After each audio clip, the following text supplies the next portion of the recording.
وَمَن لَّمْ يَسْتَطِعْ مِنكُمْ طَوْلًا أَن يَنكِحَ الْمُحْصَنَاتِ الْمُؤْمِنَاتِ، اور جو کوئی تم میں سے اتنی استطاعت نہ رکھتا ہو، مقدرت نہ رکھتا ہو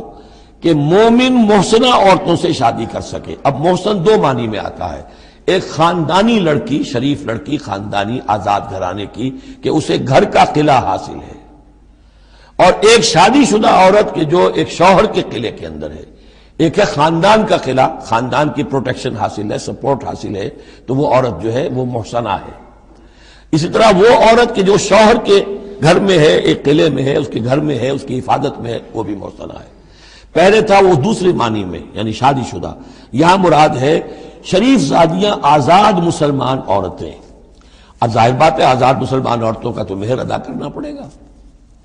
اس حوالے سے اب کوئی بیچارہ مفلس ہے، نہیں دے سکتا ہے تو کیا کرے۔ وَمَن لَّمْ يَسْتَطِعْ مِنكُمْ طَوْلًا أَن يَنكِحَ الْمُحْصَنَاتِ الْمُؤْمِنَاتِ فَمِمَّا مَلَكَتْ أَيْمَانُكُمْ، تو جو لونیاں ہیں ان سے نکاح کر لو، مِن فَتَيَاتِكُمُ الْمُؤْمِنَاتِ، جو تمہاری مومن جو لونیاں ہوں، فَأَنكِحُوا وَاللَّهُ أَعْلَمُ بِإِيمَانِكُمْ، باقی یہ کہ کون مومن ہے اور نہیں ہے یہ اللہ بہتر جانتا ہے۔ مراد یہ ہے کہ جو بھی قانونی اعتبار سے مسلمان ہیں، جس کے تم ایک دوسرے کو مسلمان سمجھتے ہو، بعضکم من بعض، تم سب ایک دوسرے ہی میں سے ہو، فَأَنكِحُوهُنَّ بِإِذْنِ أَهْلِهِنَّ، تو ان سے تم نکاح کرو ان کے مالکوں کی اجازت سے۔ اب ظاہر بات ہے وہ لونڈی ہے زید کی، تو زید اس سے جنسی تعلق قائم کر سکتا ہے، لیکن یہاں اب ایک شخص اس سے اجازت لے رہا ہے کہ میں آپ کی اس لونڈی سے نکاح کرنا چاہتا ہوں۔ اگر اجازت دے دی، اب زید کا تعلق منقطع ہو جائے گا، اب وہ اس لونڈی اس کی اس اعتبار سے اس کے کام میں نہیں آ سکتی، بلکہ وہ اب منقوع ہو جائے گی ایک مسلمان کی۔ اس لیے بے اذن اہلہن، اور اس میں پیش نظر رکھیے کہ ایک معاشرہ تھا، بالفعل یہ شکلیں تھیں، یہ نہیں کہا جا رہا یہ شکلیں پیدا کرو۔ اصل بات کیا ہے کہ جو معاشرہ تھا جس میں کہ قرآن نے اصلاح کا عمل شروع کیا ہے، تو اس میں کیا کیا صورتحال تھی، کس کس اعتبار سے اس میں بہتری پیدا کی گئی تدریجاً۔ فَانكِحُوهُنَّ بِإِذْنِ أَهْلِهِنَّ وَآتُوهُنَّ أُجُورَهُنَّ بِالْمَعْرُوفِ، انہیں بھی ان کے جو مہر ہیں تھوڑے ہوں گے، وہ دو معروف طریقے پر دو۔ محسنات غیر مسافحات، ان سے بھی جو تعلق ہے یہ نکاح کا ہوگا تو نیت ہونی چاہیے گھر میں بسانے کی، محض مستی نکالنے کی اور شہوت رانی کی وہ نیت نہ ہو۔ ولا متخذات اخدان، اور نہ ہی کوئی چوری چھپی کی دوستیاں اور یاریاں ہوں، یہ نہیں، کھلم کھلا نکاح ہو، معلوم ہو کہ فلاں کی لونڈی ہے۔ جیسے حضرت سمیہ رضی اللہ تعالی عنہ، یہ ابو جہل کا چچا تھا، ایک شریف انسان تھا، اس کی لونڈی تھی۔ پھر جب یہ یاسر آئے ہیں یمن سے اور آباد ہوئے مکے میں، تو انہوں نے اس کے ابو جہل کے چچا سے اجازت لے کر اور ان کی لونڈی سمیہ سے شادی کی ہے۔ ان سے پھر حضرت عمار ہوئے، عمار ابن یاسر اور عمار کی والدہ سمیہ رضی اللہ تعالی عنہم، یہ تین کا ایک کنبہ تھا۔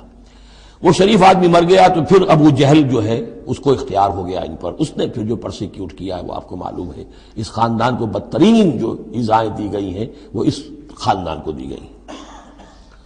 فَإِذَا أُحْسِنَّ، پھر جب وہ قید نکاح میں آ جائیں، فَإِنْ أَتَيْنَ بِفَاحِشَةٍ، پھر اگر وہ کوئی غلط کام کریں، اگر کوئی وہ جو ہے بے حیائی کا کام کریں، فَعَلَيْهِنَّ نِصْفُ مَا عَلَى الْمُحْصَنَاتِ، تو انہیں آدھی سزا دی جائے گی اس کی کہ جو شادی شدوں کو دی جائے گی۔ اب یہ جو ہے چونکہ ابتدائی احکامات ہیں، ابھی تک تو رجم کا حکم آیا ہی نہیں ہے، ابھی تک 100 کوڑوں کا حکم بھی نہیں آیا ہے، ابھی تو یہ تھا آزوہما، تو کوئی بھی انہوں نے اپنا طریقہ مقرر کر لیا ہے کہ اتنا کچھ ہم ماریں گے، تو اس میں البتہ ذہن میں رکھا جائے کہ اس میں یہ ہے کہ جو یہ لونڈی ہے منکوحہ، اس کو اگر سزا دینی ہے اسی طرح کی جرم کی تو اس کی سزا بھی عادی ہوگی، اس لیے کہ ایک شریف خاندان کی عورت جسے پروٹیکشن حاصل ہو اس کا معاملہ اور ہے، اور ایک اس بیچاری غریب یعنی اس کا لونڈی کا معاملہ اور ہے۔ ذَلِكَ لِمَنْ خَشِيَ الْعَنَتَ مِنْكُمْ، یہ رعایت بھی کہ مسلمان لونڈیوں سے نکاح کر لو، یہ بھی تمہارے لیے، تم میں سے ان لوگوں کے لیے ہے کہ جنہیں اندیشہ ہو فتنے میں پڑنے کا، جو اپنی شہوت اور جنسی جذبے کو روک نہ سکتے ہو، کہ اگر ان کے لیے نکاح کی کوئی شکل نہیں بنتی ہے تو ہو نہ جائے کہ کہیں کسی غلط کام میں وہ ملوث ہو جائیں، ورنہ یہ کہ وَأَن تَصْبِرُوا، اگر تم صبر کرو، تو چونکہ عام طور پر جو باندیاں تھیں ان کا کردار اونچا نہیں تھا اس معاشرے میں، تو بہتر یہ ہے کہ ان سے نکاح کرنے سے تم بچو اور تعفف کرو، اس میں بہتری ہے۔ وَأَن تَصْبِرُوا خَيْرٌ لَكُمْ، اور اگر تم صبر کرو تو یہ تمہارے حق میں بہتر ہے۔ واللہ غفور الرحیم، اللہ غفور الرحیم ہے۔